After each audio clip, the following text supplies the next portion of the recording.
আসসালামু আলাইকুম, সবাইকে জানাই আন্তরিক শুভেচ্ছা অভিনন্দন। দীর্ঘদিন যাবৎ আমি আসলে আমাদের ফার্মের ভিডিওগুলো দিই নাই। কারণটি হচ্ছে আমরা রমজানের পরবর্তীতে আমরা দ্বিতীয়বারের মতো যে মুরগিগুলো উঠেছিলাম এগুলো সেল করে দিয়েছিলাম। এই কারণে আমি ভিডিও দিচ্ছি না, যেহেতু ফার্মে মুরগি ছিল না। এখন নতুন করে আবারও মুরগি নিয়ে আসছি দুই ধরনের, একটা হচ্ছে ফাওমি জাত আর একটা হলো কালার বার্ড।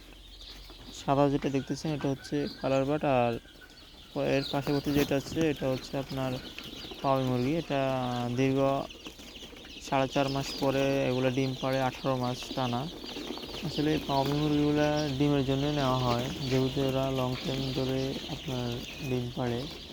এই মুরগিগুলা আপনার কালার বা টাইগার বা বিভিন্ন জাতের মুরগি বলেন, এগুলো থেকে অনেকটাই স্ট্রং। আমরা আসলে কালার বার্ড বিক্রি করি 1 মাস পরে, কিন্তু এইসব মুরগিগুলো আমরা 2 মাসের অধিক সময় দেওয়া লাগে, এর পরবর্তীতে এগুলো বিক্রি করার উপযুক্ত হয়ে যায়। এ পর্যন্ত যারা ভিডিওটি পুরোপুরি দেখছেন তাদেরকে অসংখ্য ধন্যবাদ। পরবর্তীতে অন্য কোনো ভিডিও নিয়ে আবার হাজির হইব। আল্লাহ হাফেজ।